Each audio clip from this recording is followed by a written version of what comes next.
Ok, buongiorno a tutti. Buongiorno. Ok, un pochino meglio. Un saluto anche a coloro che ci stanno seguendo da casa, via YouTube. E se tu hai portato la parola di Dio, ti invito ad aprirla in un libro molto conosciuto, che è il libro di Giosuè, capitolo 1, e leggeremo un versetto che sarà il tema poi anche della nostra predica, della nostra meditazione, della parola di Dio. Capitolo 1, versetto 9, Giosuè, capitolo 1, versetto 9. Chi ha trovato dica amen, chi non ha trovato misericordia. Dice così la parola di Dio: non te l'ho io comandato? Sii forte e coraggioso, non ti spaventare, non ti sgomentare, perché il Signore il tuo Dio sarà con te dovunque andrai. Tu credi che questa promessa e questa esortazione sia soltanto per Giosuè? E anche per noi? Ossia, il Signore ha promesso a tutti quelli che devono affrontare delle difficoltà nella vita che Lui sarà con noi, ma Lui ci esorta anche ad avere coraggio. Ti faccio una domanda: quando è che una persona, quando è che un cristiano in particolar modo deve avere coraggio?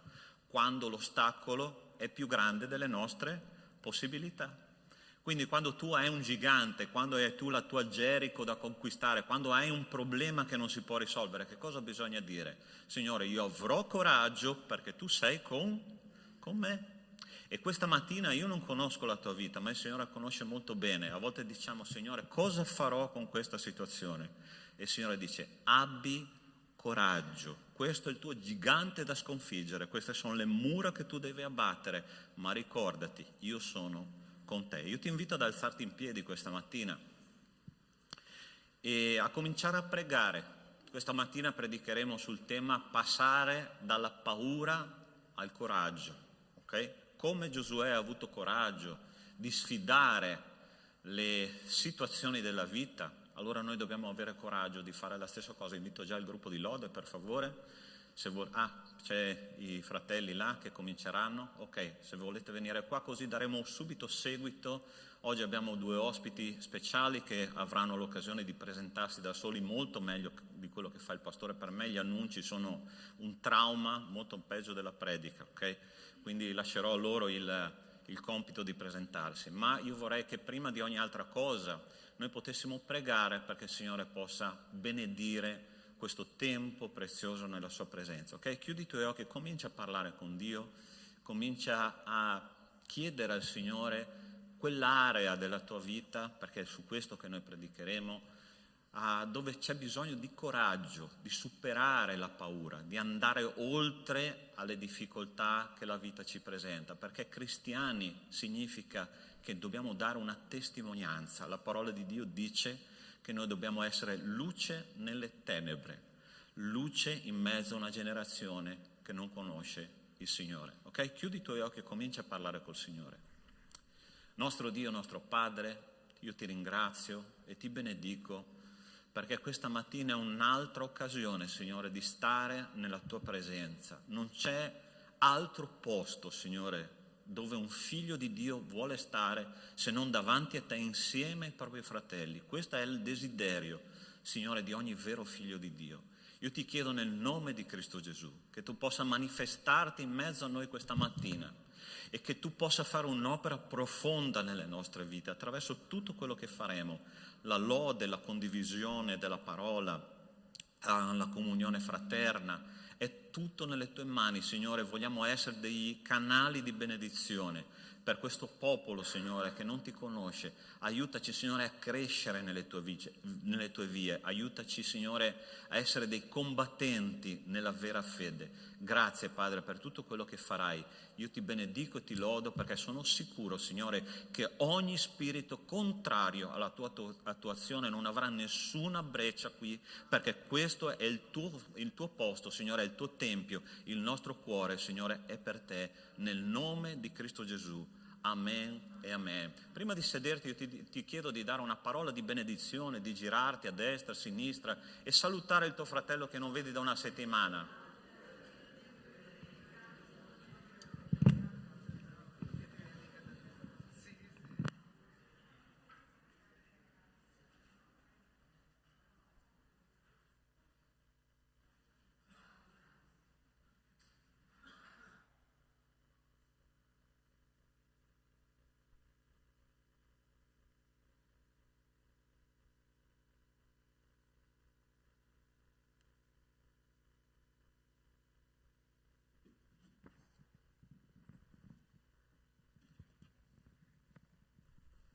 Buongiorno a tutti, è un onore e un privilegio essere qui con voi questa mattina.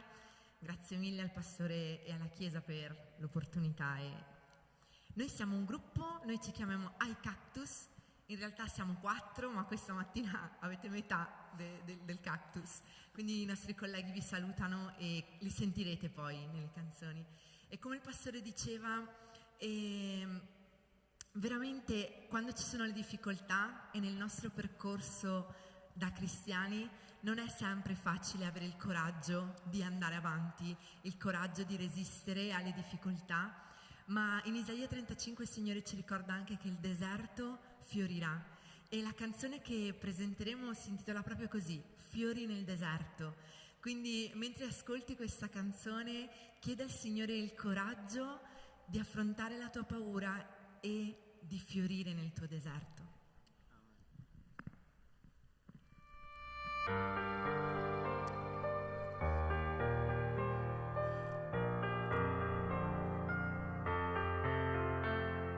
Pieno di spine, frantumato, assetato, frastornato, col cuore spezzato. Il tuo amore mi ha annaffiato, ha ridato speranza. Dove c'era l'impossibile, ti consegno la mia vita, i miei sogni, tutti i miei sorrisi, l'allegria dei miei giorni. Fascia le mie ferite e ricordami ogni giorno che per te tutto è possibile. Su quel legno hai mostrato al mondo intero il vero senso e l'essenza dell'amore, anche perché non dovevi, ma soltanto tu potevi salvare l'umanità dall'eterno orrore. Eterno orrore. Prendimi per mano, non lasciarmi, Dio, che il mio stesso io ogni volta mi tradisce. Sento che rinasco, i colori sono tornati, il sapore della vita nuovamente mi stupisce. Mi colpisce il tuo altruismo, tutto questo amore incondizionato, immeritato, non guadagnato, e ora sono un cactus che fiorisce. Ora sono in te, grazie su di me, la pace tu sei, acqua nel deserto, gioia trovo in te, sei sui giorni miei, forte rocca sei, il mio cuore è fermo. Dove tutto sembra impossibile, non esiste impossibile, perché solo Dio è la chiave che apre le porte, tutte le volte apri il cuore e ti renderà molto più forte. Siamo fiori nel deserto sotto la sua luce, guardando alla sua croce, alla sua volontà. Ogni prova non è un ostacolo, ma un'opportunità. Siamo fiori nel deserto sotto l'acqua dentro, ci riserva l'amore nella siccità. Con le mani rivolte al cielo cantiamo la sua verità. Io non pensavo che ci fosse, invece eccola qua, la oasi nel deserto, la felicità. Dove tutto sembra impossibile, non esiste impossibile, Perché dove la terra ti sembra arida, Dio annaffierà la tua anima. siamo fiori nel deserto sotto la sua luce, guardando alla sua croce, alla sua volontà. Ogni prova non è un ostacolo, ma un'opportunità. Siamo fiori nel deserto con il fuoco dentro, ci disseta l'amore nella siccità. Con le mani rivolte al cielo cantiamo la sua verità.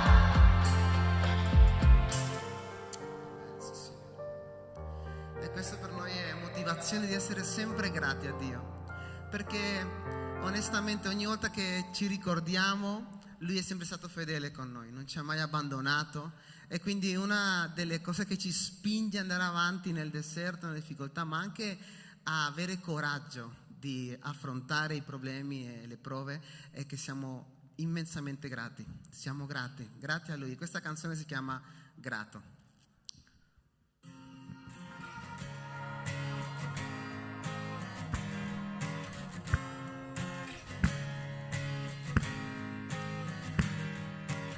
Quello che provo, quello che sento è la gratitudine, l'attitudine più adatta alla mia anima distrutta e frantumata, grazia non meritata.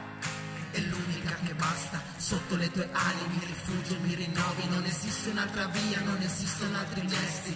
anche quando cado apprezzi il Signore, il tuo sguardo mi dà vita. Ora so che con te posso andare ancora più in alto e non vedo solo a me stesso, ma credo che per me è un rifugio. Ora so che con te posso andare ancora più in alto e non vedo solo a me stesso, ma credo che per me è un rifugio tu sei. Faccio il sordo, faccio il cieco e faccio il muto. Mi nascondo, mi vergogno, sento tutto. Le parole brutte, la condanna dura, il demonio che mi assale mi tortura. La fragilità della mia volontà, severa è l'ansietà, il pianto. Necessito di pace e di libertà. Il vero io se n'è andato con notte insonni, pasti insapori, sorrisi finti, senza colori, sogni frantumati dalla illusione per me reale, della paura esistenziale. Ripeto ancora, non trovo un altro verbo che descriva quello che sento dentro. Grato, grato, grato, grato, grato ancora, ha salvato la mia barca alla deriva. Ora so che con te posso andare ancora più in alto e non vedo solo a me stesso, ma credo che per me è un rifugio. Ora so che con te posso andare ancora più in alto e non vedo solo a me stesso, ma credo che per me è un rifugio tu sei. Per me rifugio, per me è un rifugio tu sei. Per me rifugio, che per me è un rifugio tu sei. Grazie. Grazie, Cristo. Grazie mille, grazie mille.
siamo qui nella tua presenza, Padre, per consegnare le nostre vite al tuo altare, oh Padre. È il giorno che noi abbiamo scelto, Signore, tu hai scelto per noi, per la tua lode, per la tua adorazione, perché tu meriti, Signore. Tu meriti la nostra presenza qui, oh Padre. Tu meriti, Signore, mani alzate questa mattina. Tu meriti, Signore, la nostra voce che va a lei ancora più in alto, Signore, in onore a te, perché solo tu sei degno, Padre. Possiamo consegnare le nostre vite all'altare del Signore e dire: Signore, tu sei nel controllo di tutte le cose. Dacci, Signore, la capacità di fare la tua volontà, Signore. Entra, Signore, nella nostra vita ogni giorno di più.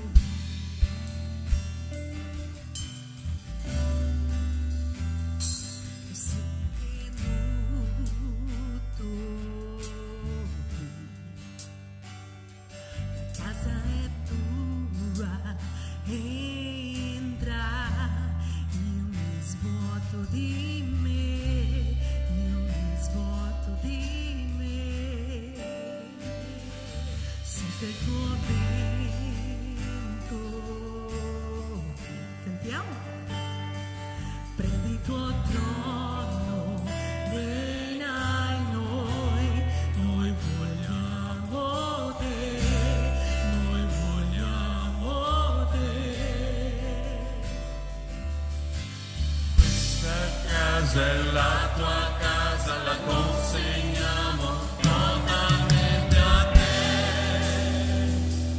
Gesù. La consegniamo a te, Signore. Questa casa è la tua casa, la consegniamo totalmente a te. Prendi, Signore, le nostre vite, Signore. Questa casa è la tua casa, la consegniamo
Grazie Padre per la tua bontà e per la tua misericordia, Signore. Usa le nostre vite questa mattina, Padre, che noi possiamo veramente ascoltare e mettere in pratica ciò che tu hai per noi. Signore, usa, Signore, il pastore, e che la sua parola, Signore, la tua parola, Signore, possa essere, Signore, veramente un alimento questa mattina, Signore, cibo per le nostre vite, Signore. In nome di Gesù noi ti ringraziamo per tutto ciò che fai nelle nostre vite. Amen e amen. Potete sedere.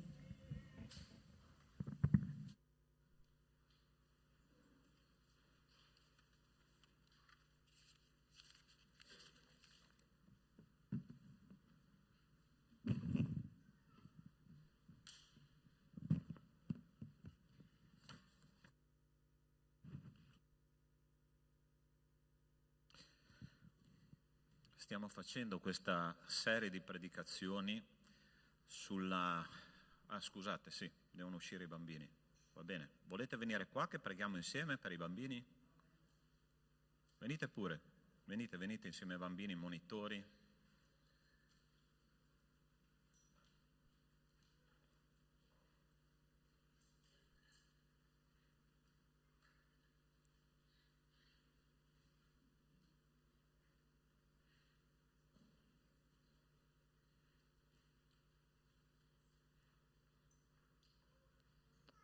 Ok, Manuele, prega per questo nostro piccolo gregge.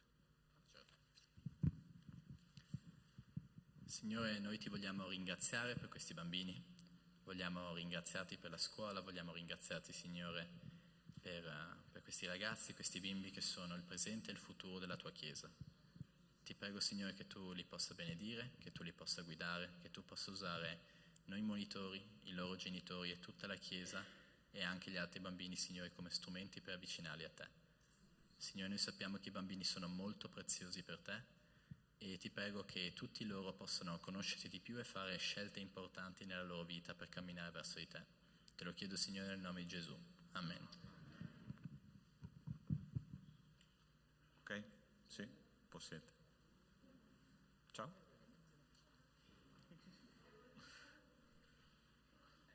Gli piace il microfono, il pulpito, sì. Ok, carissimi.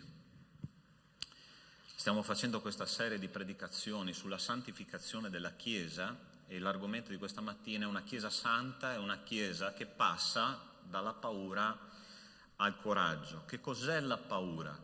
La paura ovviamente è un sentimento umano che è proprio dovuto alla nostra condizione umana e quando noi abbiamo peccato nel giardino dell'Eden, una delle cose, se voi vi ricordate, Adamo è stato molto schietto, molto sincero con Dio, ha detto: ho sentito la tua voce e ho avuto paura, no?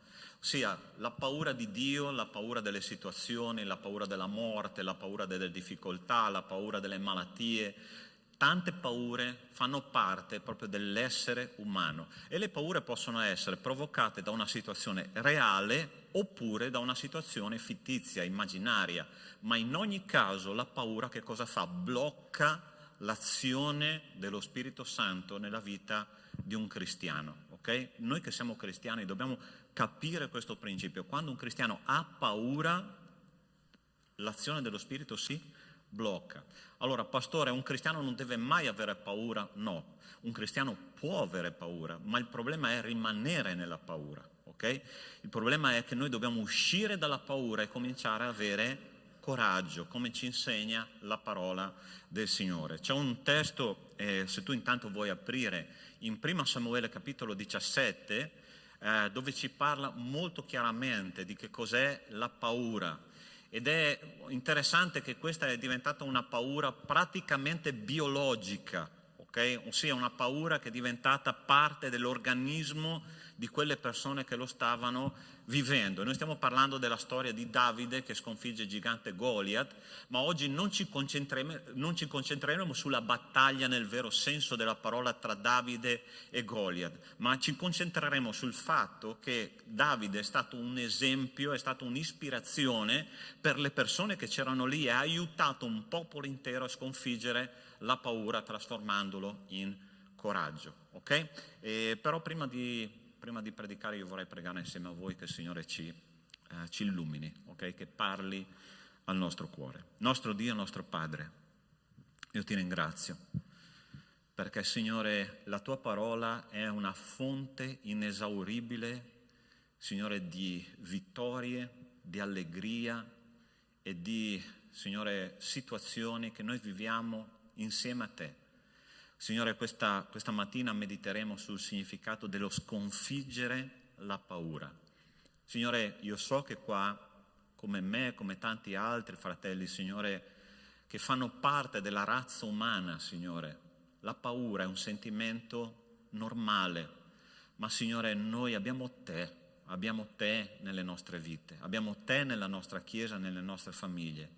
Ed è per questo, Signore, che io ti chiedo, aiutaci, Signore, a camminare vicino a te e a capire, Signore, che insieme a te si può sconfiggere qualsiasi paura e affrontare la vita con quella pienezza, Signore, che tu ci proponi nella tua parola. Ti chiedo, Signore, di fare un'opera questa mattina dentro di noi, nel nome di Cristo Gesù. Amen. Allora, immaginiamoci una scena, no? Ci sono i nemici storici del popolo di Israele che erano i Filistei.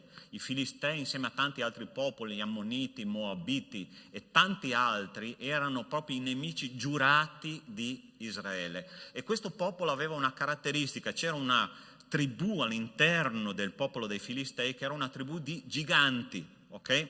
E un giorno il re Saul voleva affrontare il popolo dei Filistei e i Filistei, conoscendo la tecnica di combattimento, ma soprattutto una tecnica di combattimento psicologica, mandano avanti il loro campione che si chiamava Goliat, ossia un gigante che descrive la parola di Dio, era un gigante di 3 metri di altezza. Okay?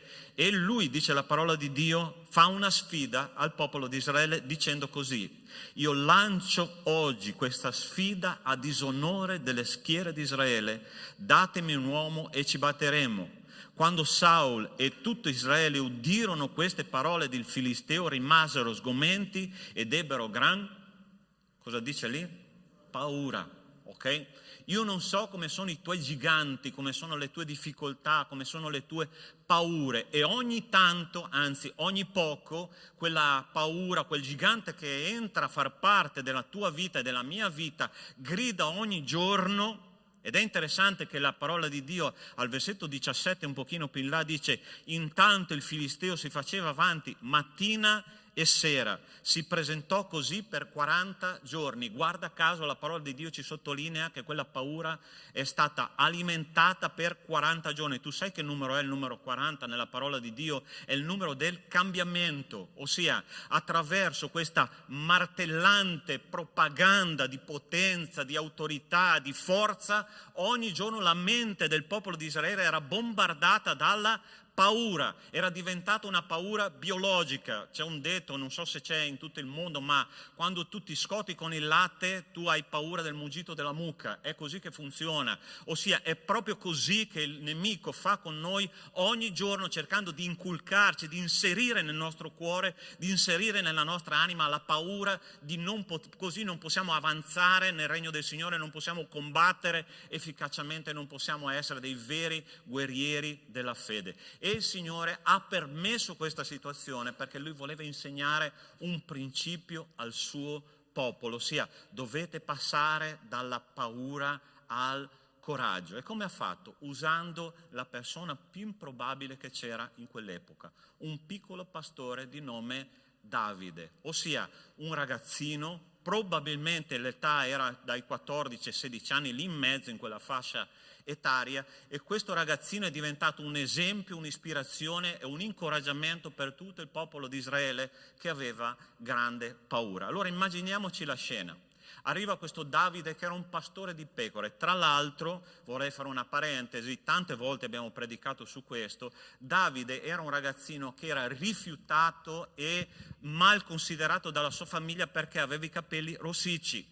E in quell'epoca in Israele, chi aveva i capelli rossicci era il figlio del diavolo, ossia una persona che nasceva con i capelli rossi era la vergogna ufficiale della famiglia. E quando il profeta Samuele è andato a ungere il nuovo re in casa di Isai, dove c'erano i 7 fratelli di Davide, Davide non c'era. Perché? Perché era stato mandato a pascolare le pecore, perché la famiglia si vergognava di lui. Ossia, provate a immaginare nella mente di Davide quale considerazione di se stesso lui poteva avere. Ma è interessante che la parola di Dio ci dice che in quel caso Davide, mentre era a pascolare le pecore, cominciava ad avere un rapporto personale con Dio. Lui era un grandissimo suonatore di arpa e attraverso questa tecnica di guarigione interiore della musica, meravigliosa la musica, lui ha guarito la sua anima e ha stabilito un rapporto personale col Signore, componendo 73 salmi, che tanti dei quali sono stati scritti e messi anche in musica. E questo ragazzino che aveva un rapporto personale con Dio profondo, serio, radicato nella parola di Dio, che cosa fa? Arriva sulla linea di battaglia per vedere come stanno i suoi fratelli e ogni giorno vedeva questo gigante insultare le schiere di Israele, scoraggiare le chiese di Israele, inculcare il terrore nelle schiere di Israele, e dice a un certo punto: chi è questo incirconciso? Possiamo cambiare slide? Chi è questo incirconciso che osa insultare le schiere di Israele? Io dico, gente, ma ci possiamo immaginare la scena? Gigante di 3 metri che insulta le schiere di Israele per 40 giorni, i soldati erano tutti scoraggiati, tutti impauriti, tutti terrorizzati. Arriva questo ragazzino e dice: questo qua io lo faccio fuori come pane a merenda. Io posso immaginare la reazione dei guerrieri paludati, dei guerrieri esperti che c'erano in Israele. Sapete perché lui è riuscito a sconfiggere il gigante di Israele ed essere un'ispirazione per tutto il suo popolo? Perché lui ha capito una tecnica che veniva dallo Spirito, è quella di uscire dalla propria zona di conforto. Noi ci piace parecchio rimanere nella nostra zona di conforto. No? Ci piace avere le nostre cose sotto controllo, ci piace avere la routine quotidiana e niente deve cambiare. Se qualcosa mi scappa dal mio controllo, guai e misericordia Dio. Dobbiamo ripristinare immediatamente la nostra routine. Lui poteva dire: guarda, io sono un piccolo pastore, sono un ragazzino, non posso fare questa cosa. No, lui ha detto: se il Signore mi ha messo qua e oggi, se il Signore mi ha unto re di Israele al posto di Saulo, se io ho lo Spirito Santo di Dio, io esco dalla mia zona di conforto e vado a combattere contro questo gigante, perché il Signore lo darà nelle mie mani. Amen, Chiesa. Ma quello Spirito Santo che lui aveva è lo stesso che noi abbiamo, sì o no? Allora prova a guardare le tue paure attraverso questo, prova a guardare i tuoi giganti attraverso questo, prova a guardare i tuoi ostacoli attraverso questo e dire: Signore, io ho lo stesso Spirito Santo di Davide e io posso affrontare i miei giganti, sì, posso uscire dalla mia paura e sconfiggere e diventare una persona coraggiosa, perché ho lo stesso spirito che Davide aveva, ho lo stesso coraggio che Davide aveva. Ma dobbiamo guardare dritto negli occhi il nostro gigante e dire: il Signore mi ha dato nelle mani questo gigante perché io lo possa sconfiggere e diventare un'ispirazione per gli altri. Dio vuole usarti per diventare un'ispirazione per questo popolo che non conosce Dio. Amen, Chiesa. Guarda che privilegio che il Signore ci ha dato. Ma noi dobbiamo uscire da quella zona di conforto in cui ci troviamo. Tante volte il Signore ci chiede: per favore, entra in questo ministero, fai questa cosa. Signore, è troppo grande per me. E il Signore dice: se tu continui a dirmi dei no, come io posso benedire la tua esistenza? Perché se noi diciamo no a Dio, no a Dio, no a Dio e no a Dio, un giorno ci troviamo con il nostro spirito spento, freddo, e ci domandiamo: Signore, dove è cominciata la cosa? La cosa è cominciata quando noi abbiamo cominciato a dire dei no a Dio, siamo rimasti nella nostra area di conforto, siamo rimasti lì immobili senza fare niente e la paura, ti posso assicurare, che aumenta. La paura continuerà a bloccare la tua vita spirituale, la paura continuerà a fare danni nella tua anima e il Signore dice: vai avanti, esci dalla tua area di conforto, perché se io ti chiedo di fare qualcosa ti do anche la possibilità e l'autorità di farla. Pastore, io sono troppo vecchio. La parola di Dio mi dice, perché Davide, no, era un ragazzino, aveva un cuore pieno di energia, pieno di ormoni. Io mi ricordo che un vecchietto di nome Abramo è stato chiamato al ministero che aveva 75 anni, ti ricordi di questo? E lui aveva tutta la sua zona di conforto a disposizione, perché lui era un costruttore di idoli, dice la tradizione ebraica, aveva un impiego statale. Ogni tanto mi piace dire quella battuta che Abramo, come hanno chiesto a Checco Zalone nel film: ma tu cosa vuoi fare da grande? Io voglio fare l'impiego fisso. Lui aveva un impiego fisso, radicato nella società, sarebbe potuto diventare ricchissimo, ma un giorno il Signore, il Dio eterno, gli ha detto: va, lascia tutto quello che hai, lascia i tuoi parenti, lascia la tua terra, lascia tutto quello che ti impedisce di camminare con me e vai in una terra che io ti mostrerò. Non gli ha neanche detto dove doveva andare, ma ha detto: segui me, fidati di me, esci dalla tua zona di conforto. E quando lui è arrivato nella terra promessa, il Signore gli ha detto: io benedirò chi ti benedirà e tu diventerai una benedizione per tutte le nazioni della terra. Fratello, sorella, tu vuoi diventare una benedizione per le persone che almeno sono intorno a te? Non puoi barricarti nella tua zona di conforto. Comincia a camminare sulle acque come il Signore ti chiede. Ti ricordi Pietro nella tempesta? In mezzo alla tempesta nella barca era un pescatore esperto, lui sapeva esattamente che se lasciava la sua barca in mezzo alla tempesta lui moriva. Ma a un certo punto il Signore gli ha detto: Pietro, vieni a camminare sulle acque. Ti ricordi questo episodio, sì o no? E lui che cosa ha fatto? Ha cominciato a camminare sulle acque. Io penso che i suoi occhioni si siano sgranati come quelle civette notturne, no? Sto camminando sulle acque. Ma perché? Perché lui ha lasciato la sua zona di conforto. Stai capendo quello che ti dico? Ogni giorno il Signore ci chiede di lasciare le nostre sicurezze terrene e di seguirlo, perché Lui vuole farci camminare sulle acque, vivere il nostro miracolo quotidiano. Davide ha guardato quel gigante e ha detto: ok, io sono un pastore, ma se il Signore mi ha portato qui, io combatterò contro quel gigante, uscirò dalla mia zona di conforto, smetterò di pensare come un pastore e continuerò a pensare come un combattente dello Spirito. Il Signore stamattina è qua per dirti: tu sei un combattente dello Spirito e la parola di Dio mi testimonia che noi siamo più che vincitori in virtù di colui che ci ha amati. Amen, Chiesa? Ma dobbiamo uscire da quella protezione del nostro ego. Fratelli, io so che il problema del controllo sulla vita è un problema che è cominciato là nel giardino dell'Eden, quando Satana ha detto ad Adamo ed Eva: mangia di quel frutto, perché se mangiate di quel frutto voi sarete come Dio, ossia controllerete la vostra esistenza e vi libererete di quel controllo di Dio che è così opprimente. Questa è la tentazione di Satana. Ma quante volte noi viviamo questa situazione nella nostra vita? E il Signore dice: molla quella sicurezza e comincia a essere sottomesso a me, comincia a camminare insieme a me e vedrai come camminerai sulle acque. Tu vuoi camminare sulle acque e vivere un miracolo quotidiano? Molla le tue sicurezze e lascia la tua vita nelle mani del Signore. Questo sarà un grande combattimento. Cari miei, ieri sera abbiamo visto che il Signore continua a lavorare dopo il nostro campeggio dei giovani. Gente, c'era una chiesa, ma non per vantarci, anzi per vantarci, sì.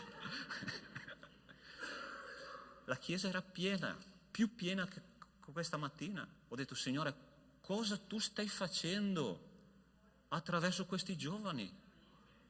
Quando siamo partiti per andare a fare questo campeggio, tutti ci sentivamo come dei bambini. È la prima volta che prendiamo in mano una cosa così grossa in una struttura che non conoscevamo, con dei ragazzi tanti che non conoscevamo. Ma sapete che cosa è successo? Abbiamo lasciato agire lo Spirito Santo. Abbiamo detto, ok, se questo tu ci chiedi, Signore, noi lo faremo. Non importa quello che succederà, ma sappiamo che tu sei con noi. E possiamo dire che siamo tornati con le nostre ceste piene. Il miracolo della moltiplicazione dei pani e dei pesci continua, gente. E il Signore ce ne ha fatta prendere una ciascuno di ceste e ci ha detto, hai visto che cosa io ho fatto quando tu ti sottometti a me? Hai visto cosa io ho fatto quando tu obbedisci e dici sì a quello che io ti chiedo di fare e uscire dalla nostra zona di conforto? Ma c'è una seconda cosa che Davide, perché non stiamo andando avanti con le slide? Ok, questo è un punto su cui io batterò parecchio, ok? Perché è la seconda cosa che ha fatto Davide. Allora provate a immaginare cosa è successo quando lui ha dichiarato guerra a quel gigante che nessuno voleva combattere. Davide ha cominciato a subire delle violenze psicologiche da parte di tutti quelli che erano intorno a lui. Allora, qua noi capiamo che le fonti delle parole distruttive, tu sai che la parola umana, come la parola di Dio, ovviamente ancora di più, ha un potere enorme nella vita di una persona. Ossia, la parola che cosa fa? La prima cosa che fa la parola di Dio, salva. Okay? Ossia, una parola di Dio che cosa fa? Ti convince di peccato, di giustizia e ti salva. Ossia, l'anima passa dall'inferno al paradiso istantaneamente attraverso una comunicazione verbale di Dio. Ok? E le parole, cari miei, hanno un potere enorme nella vita di ciascuno di noi. La comunicazione rimane dentro nel nostro cervello, rimane nella nostra anima e fa un'opera o positiva o distruttiva a seconda del peso di quelle parole. Ok? Questa è una cosa che dobbiamo assodare chiaramente. Allora è stata fatta una ricerca nel 1976 qua in Italia, un italiano medio conosceva il significato di perfetto significato di circa 2000 parole, ok? 1976, poco più di 40 anni fa. È stata fatta la stessa identica ricerca nel 1996, un italiano medio è risultato in quella ricerca che conosceva più o meno il significato esatto di 640 parole, 1996, ossia siamo passati da 1500 a 640. La stessa ricerca è stata fatta in questi anni, ossia negli anni 20 del XXI secolo. Un italiano medio, specialmente i ragazzi giovani, conoscono il significato esatto di circa 200 parole. Allora, c'è un problema enorme qui, perché io non posso, stai attento a quello che ti dico adesso, io non posso pensare e non posso agire se non conosco il significato delle parole, ok? Perché quello che io penso è quello che io faccio, è quello che io sono. Allora nell'era digitale siamo passati da 1500 parole conosciute perfettamente nel loro significato più profondo a 200 parole in questi anni, ossia il modo di pensare, di agire di una persona si è limitato in un modo pazzesco. E c'è una statistica ancora più tragica, ok? Una statistica che hanno fatto gli americani negli ultimi anni. Il popolo di Dio ha, almeno negli Stati Uniti, ma questo ovviamente, se gli Stati Uniti non raggiungono questo obiettivo come gli altri paesi, gli Stati Uniti sono il paese più evangelico del mondo, ok? Il 70% del popolo di Dio, ascolta cosa ti dico, il 70% dei credenti, figli di Dio, non legge quotidianamente la parola di Dio, ok? E noi ci chiediamo, pastore, ma perché la Chiesa nel mondo va così male? Ovvio, perché noi non conosciamo il peso e il valore delle parole del Signore. Davide ha affrontato delle parole durissime. Arriva davanti al campo di battaglia e suo fratello, che era lì sulla linea di battaglia, gli dice: a chi hai lasciato quelle pecore nel deserto? Io conosco il tuo orgoglio, la malignità del tuo cuore. Cioè tu ti immagini questo ragazzino che aveva una sfida titanica davanti, la famiglia doveva sostenerlo, che cosa ha fatto suo fratello? Sei un pecoraio, torna a casa. Dico, ma queste parole devono aver pigiato nella sua anima in un modo fortissimo, ossia la mia famiglia mi rifiuta, la mia famiglia non ha fiducia di me. Questa è la prima fonte delle parole o distruttive o costruttive che noi possiamo dare nella nostra casa. L'elogio funziona molto di più che un'offesa, una ferita. Hai capito? Nei primi 4 anni di vita un bambino forma la sua anima sulla base di quello che noi comunichiamo a lui, forma la sua psicologia, la sua struttura emozionale sulla base di quello che noi diciamo a lui. Se io vengo offeso in quella area, ovviamente crescerò nei primi 4 anni di vita, crescerò come una persona veramente disturbata emotivamente, perché la parola ha un peso. E Davide va avanti in quella battaglia, arriva dal re, forse se vado dal re, la mia famiglia mi ha rifiutato, però vado dal re, almeno lui mi incoraggerà. E il re gli dice: tu non puoi andare a batterti con quel filisteo, poiché tu non sei che un ragazzo ed egli è un guerriero fin dalla sua giovinezza, ossia non ce la puoi fare. Hai mai sentito queste parole nella tua vita? Gente, le autorità della nostra vita, le persone significative della nostra vita che ci scoraggiano, lascia perdere. Lascia perdere. Tu puoi immaginare nella testa di un ragazzino che aspettava una parola di incoraggiamento dal suo re, dalla sua autorità, quale enorme bomba atomica ha creato nella sua testa. E poi arriva al terzo livello, no? È interessante che ha superato il primo, quello allo scoglio della famiglia, ha superato il secondo, che è lo scoglio della sua autorità e il suo re, arriva davanti al nemico. Il nemico poi conosce molto bene la psicologia umana, e che cosa dice Davide? Il filisteo disse a Davide: vieni qua e darò la tua carne in pasto agli uccelli del cielo e alle bestie dei campi. Sono fritto. Allora tutte queste parole sono risuonate nella mente di Davide. Allora sappiamo come va a finire la storia, no? Davide ha vinto, ha sconfitto il gigante, sì o no? E sai perché?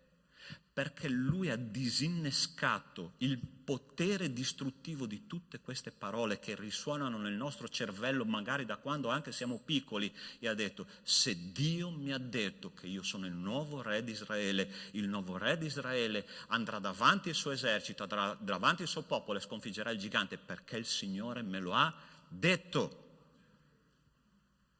Sai perché perdiamo molte battaglie noi nella nostra vita contro il peccato, contro il nemico, contro il mondo, contro la carne? Perché non ascoltiamo il valore, il potere e l'autorità della parola del Signore. Perché se noi sostituiamo la parola del Signore col nostro modo di pensare, con quello che ci dice il nemico, con quello che ci dicono le persone che ci fanno male, allora noi non riusciamo a combattere. Ma se noi sostituiamo la parola di Dio a tutto questo, noi avremo delle grandi vittorie nella nostra vita. E Davide ha sconfitto il gigante. Io so una cosa, stamattina lo Spirito Santo mi sta testimoniando qua, ok? Qua ci sono persone che sono state ferite da parole di persone significative nella loro vita fin da quando erano piccoli. Ma voglio dirti una cosa, il Signore è qua per dirti: ascolta quello che io dico di te, perché io ho da dirti che tu sei una persona preziosa per me e questo ti cambierà la vita. Quando noi ci fermiamo, fratelli, ascoltatemi bene, quando noi ci fermiamo a leggere la parola di Dio, io sono convinto che se faccio queste domande ora, pochissimi o forse nessuno mi saprà dire il significato di alcune parole che si trovano nella parola di Dio. Okay? Se io ti dico che cosa significa la parola redenzione, chi mi sa dire che cos'è? Qual è il significato esatto della parola redenzione? Ok. No. Come? No. Sta attento, perché bisogna che noi leggiamo la parola di Dio. Sai come quelle lettere che ti scriveva quella morosina quando andavi alle vacanze al mare che avevi 15 anni? No? Tornavi a casa dopo la vacanza e quella morosina ti scrive, no? Ciao, sono qui, oddio, è qui. Cioè, ogni parola per te era redenzione. Sta attento e fermati nella parola di Dio e studia il significato delle parole, perché hanno un potere enorme. La parola redenzione significa rivendicato come diritto di proprietà. Ossia, Dio manda il suo figlio sulla terra e dice: questo qua, questa qua è mio e per la mia gloria. Gente, quando il Signore ci dice queste cose, io non so, il mio cuore esplode. Io dico: Signore, io sono stato rivendicato come diritto di proprietà dal Signore. Io appartengo a Lui. Satana può venirmi a dire tante di quelle cose che mi può cercare di buttare a terra in tutti i modi, ma quando io mi ricordo che il Signore mi ha redento, ossia mi ha rivendicato come diritto di proprietà, che cosa mi può fare del male? Perché se io sono nelle mani del Signore, il Signore dice: e questo è nelle mie mani e nessuno lo rapirà dalle mie mani, nessuno lo toglierà dalla mia proprietà, perché è mio, me lo sono guadagnato col sangue. Allora, quanto sei prezioso per il Signore tu? Chi mi sa dire il significato della parola riconciliazione? Qualcuno? Ho sentito un ruggito qua. Come? Pace? No? Qualcuno mi sa dire il significato della parola riconciliazione? Riprendere un contatto, ci siamo molto vicini, ok? Come? No. Allora significa, attento perché il significato di questa parola è fondamentale, aprire un dialogo unilateralmente, ossia Dio è venuto qua per riconciliarsi con noi indipendentemente da noi. Ossia, non mi importa se tu sei un mio nemico, non mi importa quello che hai fatto, non mi importa se tu sei bianco, nero, alto, basso, magro, grasso, non importa, io vengo da te e apro un dialogo perché io ti amo, perché io voglio un rapporto personale con te, anche se tu sei mio nemico. Quando Dio ci dice questo, gente, ma c'è luogo per dire: Satana, dai, su, vai a abbaiare da un'altra parte, perché io sono riconciliato con Dio. Il potere delle parole. Davide ha scoperto il potere della parola di Dio e ha vinto la sua battaglia. Ma se noi non ci fermiamo, fratelli, davanti a Dio, noi non possiamo disinnescare il potere delle parole distruttive del nemico, del mondo, delle persone significative attorno a noi e di tutti quelli che ci fanno male, che cercano di costruire in modo negativo la nostra psiche. Davide aveva vinto perché sapeva che cosa Dio diceva di lui. Come dice, ragazzi, la canzone, quella che abbiamo imparato, non questo campeggio, l'altro campeggio. Credo ciò che a Dio dice di... Se io credo quello che Dio dice di me, Satana può andare a fare un giro alla fiera dell'Est, che non importa. Noi siamo più che vincitori quando noi disinneschiamo il potere delle parole negative. Ma c'è una terza arma straordinaria che Davide ha usato per poter sconfiggere questo nemico, è il potere dell'esperienza. Guarda che cosa lui risponde al re Saul. Dice: il tuo servo pascolava il gregge di suo padre e talvolta veniva un leone o un orso a portare via una pecora dal gregge. Allora gli correvo dietro, lo colpivo, gli strappavo dalle fauci la preda e se quello mi si rivoltava contro, lo afferravo per le mascelle, lo ferivo e l'ammazzavo. Sì, il tuo servo ha ucciso il leone e l'orso, questo incirconciso filisteo sarà come uno di quelli, perché ha coperto di vergogna le schiere di Israele del Dio vivente. Davide soggiunse: il Signore che mi liberò dalla zampa del leone e dalla zampa dell'orso mi libererà anche dalla mano di questo filisteo. Sai qual è il grande problema del popolo di Dio? La memoria. Noi ci dimentichiamo quello che Dio ha già fatto nella nostra esistenza, portandoci a vincere tante battaglie della nostra vita. Ma noi a volte assomigliamo al popolo di Israele che dice: ah Signore, ma là in Egitto, arriva davanti all'acqua che non era nel deserto, che era acqua amara, e il Signore dice: ma come, ma vi siete già dimenticati che io ho fatto cadere il popolo egiziano sotto le acque? Già dimenticati? Allora basta che io butto un bastoncino in quelle acque amare e le acque diventano dolci. Ma voi vi lamentate. E il Signore dice: ricorda quello che io ho fatto già nella tua esistenza. Posso dirti una cosa? Allora, le grandi vittorie partono e si preparano esattamente nel luogo dove tu sei e attraverso quello che stai facendo. Ah, pastore, io vorrei fare delle grandi cose per Dio. Ok, è un buon proposito. C'è qualcuno che vorrebbe fare delle grandi cose per Dio qua? Sì. Gente, alzate quelle mani lì per favore, che stamattina mi arrabbio sul serio. Io ho sentito un ufficiale dell'esercito inglese, delle SAS, mi sembra che si chiamano le forze speciali. Lo trovate su YouTube e questo mi ha colpito. Questo ha fatto felice mia moglie, perché da quando l'ho sentito faccio il letto tutte le mattine, ok? E lui diceva: io sono un ufficiale delle SAS, probabilmente le SAS insieme a alcuni pochi altri corpi speciali nel mondo sono i migliori combattenti di tutta l'umanità, ok? E lui diceva: tu vuoi cambiare il mondo, comincia a farti bene il letto. E io a volte dico: Signore, noi vogliamo fare grandi cose, ma la preparazione di quelle grandi cose che io e te faremo è nel tuo posto di lavoro, nella tua famiglia, nella tua scuola, facendo al meglio quello che tu stai facendo in quel momento lì, che ti preparerà per una opera molto più grande. Il Signore ha dato quei problemi a Davide nella sua professione di pastore, e lui stava ricordando: il Signore mi ha dato in mano l'orso, mi ha dato in mano il leone, e quella cosa mi ha preparato alla sfida di oggi, che io vincerò, perché il Signore è lo stesso ieri, oggi e sempre sarà. Il mio Dio è uguale a se stesso in ogni giorno. E ci saranno delle sfide, fratelli, e ti posso assicurare una cosa, che più passa il tempo, più le sfide saranno grandi. Ma ricorda, tu stai per essere preparato per un'opera di grande vittoria nella tua vita attraverso quello che vivi oggi. Il Signore è così che fa.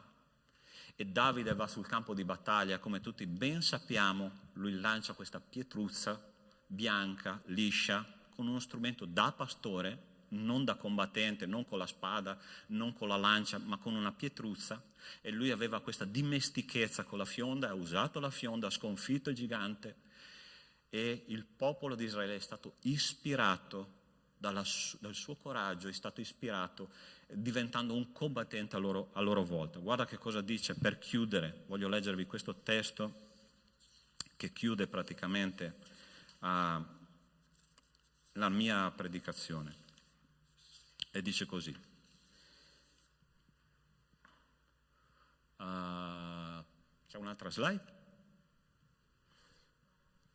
Ok. I Filistei, vedendo che il loro eroe era morto, si diedero alla fuga. Allora gli uomini di Israele e di Giuda si alzarono, lanciarono il grido di guerra e inseguirono i Filistei fino all'ingresso di Gat e alle porte di Ecron. Il popolo che all'inizio che cosa aveva? Una grande paura, ma ha visto un ragazzino uscire dalla propria zona di conforto, ok? Sfidare il potere delle parole distruttive che gli venivano buttate contro e diventare un'ispirazione, ricordando le vittorie che Dio gli aveva dato in passato, diventare un'ispirazione per tutto il popolo. Allora, sta attento, io voglio fare un appello oggi, ok? Pastore, io sono la persona più inadatta per diventare un'ispirazione per qualsiasi persona intorno a me. Io non so se sono un'ispirazione, per qualcuno di voi, spero di esserlo. Ma posso dirti una cosa, quando Dio mi ha chiamato al ministero, ok? Fin dall'inizio il Signore mi ha detto, tu sarai un pastore. Okay, questo mi spaventava a morte, anche perché non conoscevo le implicazioni di cosa significava essere un pastore. Se oggi io tornassi indietro sarei ancora più spaventato, ok? Però vi dico, mia moglie è lì per essere testimone. Io avevo un grosso problema di relazioni con le persone. Ero una persona timidissima, spaventata, che faceva fatica a costruire una frase intera. Parlavo quasi per monosillabi, e quando il Signore mi ha detto tu predicherai la parola di Dio, ho detto Signore, per favore, questo no, io davanti alle persone a predicare la tua parola, no. E quando noi diciamo no al Signore, è interessante, non ti piace la minestra? 2 tazze, perché non ti piace la minestra. Io so una cosa oggi, fratelli, che ministero, qualsiasi esso sia, è la zona dove tu soffri di più. Un grande predicatore ha detto una volta, si chiama Martin Lutero, ha detto, io predico meglio ciò di cui ho più bisogno. Il Signore ti chiamerà in un ministero dove tu stai soffrendo, dove tu hai difficoltà, dove tu vedi l'ostacolo più grande di quello che è. Sai perché? Perché tu devi diventare un'ispirazione per gli altri. È questo che Dio vuole da te, è quello che Dio ha fatto con Davide. La parola di Dio non è solo per me, è anche per te. E il Signore è qua per dirti stamattina, voglio che tu sia un'ispirazione, perché noi non possiamo essere, fratelli, dei credenti 007. Agenti segreti di Dio non esistono. Davide si è messo in gioco e ha sconfitto il gigante, ha ispirato una generazione. Io sono qua per fare un appello stamattina, ok? Io vorrei che tu entrassi già in uno spirito di preghiera, ok? Invito il gruppo di lode intanto. E ti sto chiedendo,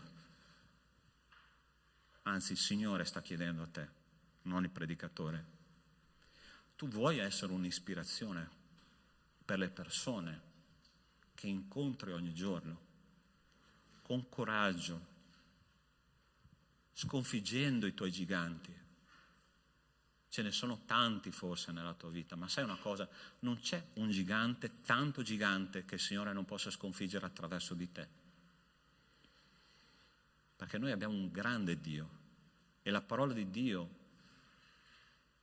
non mente quando dice che se noi abbiamo una fede grande quanto un granello di senape, noi possiamo dire a quel monte spostati e quel monte si getterebbe nel mare. Sarà che Dio troverà un suo figlio in grado di credere a questo. In questo momento io ti chiedo di chiudere i tuoi occhi, ok?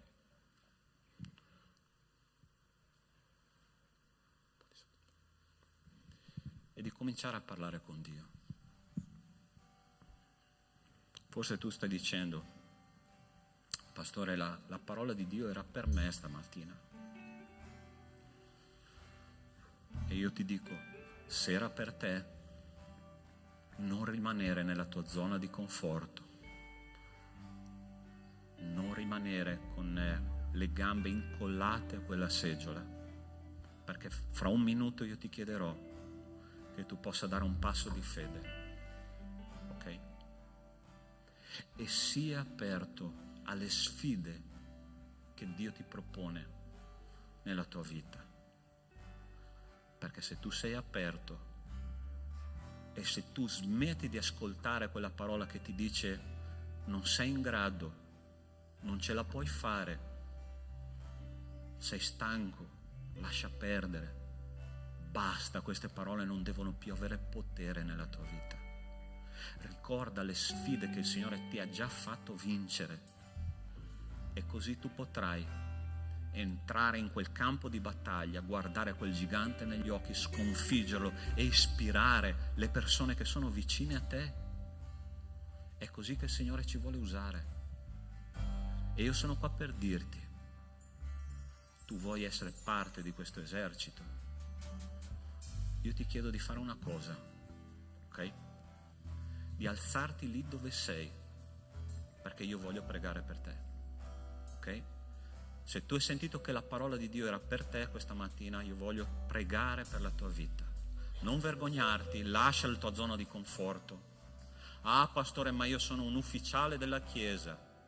Non importa. Siamo esseri umani e abbiamo bisogno del coraggio del Signore per fare questo. Amen. Gloria a Dio. Io voglio pregare per te. Nostro Dio, nostro Padre, io ti ringrazio perché, Signore, tu hai fatto un'opera questa mattina. Gloria a Dio per queste preziose anime che sono, Signore, davanti a te per dirti: Signore, sono qua disponibile a essere usato per la tua gloria. Giganti arriveranno, problemi arriveranno, ma tu sei con noi, Signore, e tu sei più grande di qualsiasi sfida. Signore, io ti prego di sigillare con tuo spirito in questo momento, Signore, in questo momento, coloro che stanno dicendo: Signore, voglio essere usato da te. E se c'è qualcuno che, Signore, che non ti conosce ancora come personale Signore e Salvatore, io ti chiedo che tu possa parlare al suo cuore, Signore, entrare nel suo cuore, sigillarlo col tuo spirito e salvarlo nel nome di Cristo Gesù, perché Cristo Gesù è colui che salva, la parola del Dio vivente. Signore, grazie per l'esperienza di culto di questa mattina. Io ti lodo e ti benedico, Padre, perché so che continuerai a lavorare nella vita di questi cari, e tutto ti chiedo nel nome di Cristo Gesù. Amen e amen. Gloria a Dio. Che il Signore ti benedica. Vogliamo fare un applauso al nostro Dio? Amen. Potete sedervi. Amen.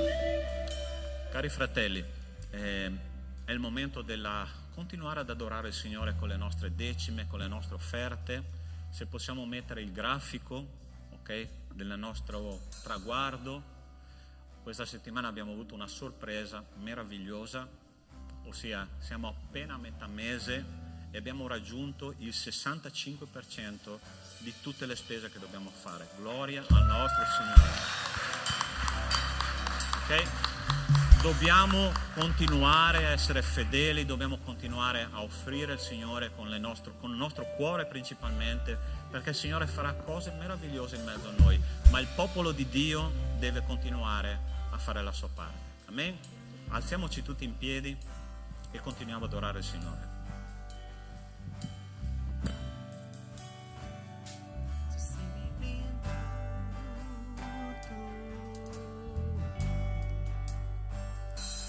Casa è tua, entra, io mi svuoto di me, io mi svuoto di me, soffia il tuo vento,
il tuo nome, Signore, perché tu sei il Re delle nostre vite. Tu ci hai aperto il cuore questa mattina, Signore, ci hai fatto vedere te come le canzoni che abbiamo cantato, ci ha fatto, Signore, vedere, Signore, qual è la tua volontà. Hai usato, Signore, la vita del pastore Sandro, hai parlato al nostro cuore e noi preghiamo che questa mattina veramente noi possiamo prendere questo e fare tesoro nelle nostre vite e essere trasformati, Signore, dalla tua parola, Padre. Grazie, Signore, per le famiglie che hanno donato, Signore, questa mattina, che hanno consegnato le loro vite, le loro famiglie, i loro beni, Signore, che sono un po' di tutto quello che ci dai ogni giorno, Signore. Benedici le nostre vite, benedici la vita della tua Chiesa, Signore. E in nome di Gesù io ti ringrazio e ti lodo. Amen. Amen.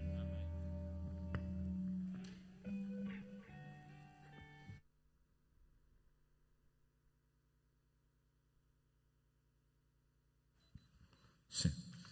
Ok, carissimi, vi rubo un minuto per gli annunci. Allora, martedì il più vicino, ok, l'annuncio per l'appuntamento più vicino della Chiesa. Ovviamente rimangono inalterati tutti i nostri appuntamenti della preghiera del lunedì alle ore 21 online, alla preghiera del giovedì ore 20 sia online che presenziale qua a Treviso. Poi abbiamo cominciato un incontro di preghiera il martedì sera per Conegliano. Insomma, la nostra Chiesa sta veramente pregando e i risultati, i frutti si vedono, ok?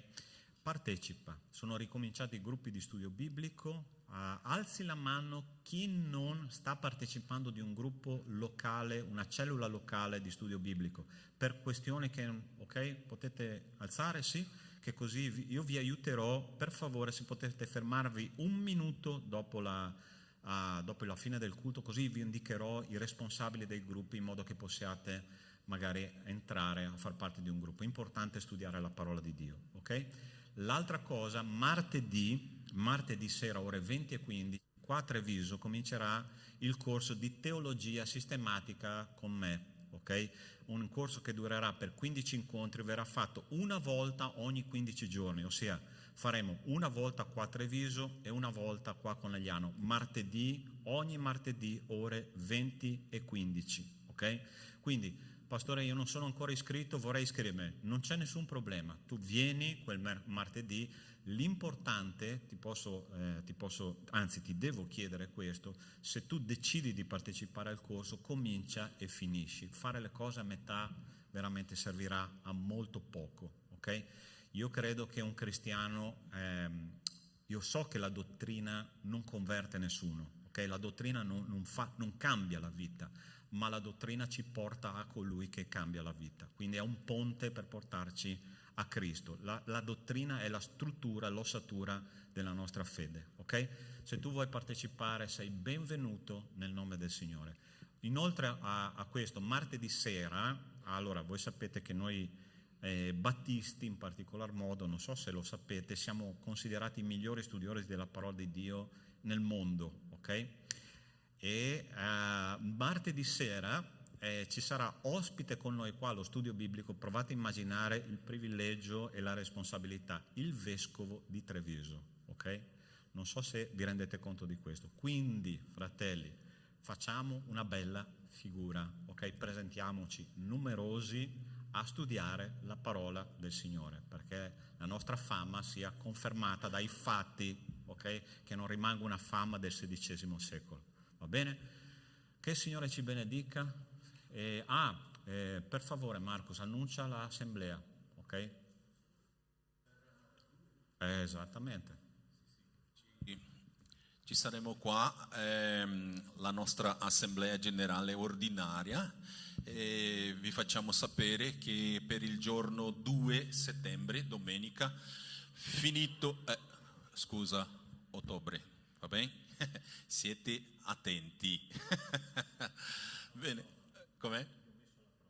Sì, esatto. Per questo 2 ottobre, finito il culto, facciamo solo le 2 chiamate che sono legale e già cominciamo la nostra assemblea, va bene? Vogliamo avere voi qua numerosi perché abbiamo qualche argomento che è importante per la Chiesa, va bene? Vi ringrazio. Ok, dai, vieni qua, fare l'annuncio. Sì, vieni qua. Adesso mi impersonifico in Rubigno adesso. Vi vogliamo ricordare che abbiamo ripreso le nostre prove del coro, stiamo diventando sempre più numerosi, vogliamo ancora diventare più numerosi, quindi vi aspettiamo ogni venerdì alle 20:30. Vi aspettiamo numerosi, se non sapete cantare, non importa, venite perché il coro è fatto per cantare insieme, quindi vi aspettiamo. Ok. Come? Sì, fratelli qua che hanno cantato i Cactus, no? Là in fondo c'è una tavola con tutti i loro CD, il loro materiale, se volete passare di là comprate come cavallette la 7ª piaga d'Egitto, ok? Fate sparire tutto, mi raccomando. Va bene? Chiudiamo il nostro culto, ci alziamo in piedi e preghiamo il Signore che possa accompagnarci durante questa settimana.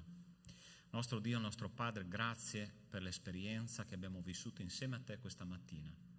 E adesso, Signore, che torniamo alle nostre case, con le nostre sfide quotidiane, con le nostre difficoltà, con i nostri impegni, con le nostre gioie anche, ti chiediamo che l'amore di Dio nostro Padre, la grazia salvatrice di Cristo e le consolazioni dello Spirito di Dio con noi siano e con tutto il popolo di Dio su tutta la terra, da oggi e per sempre. Amen. Buona settimana, Dio vi benedica.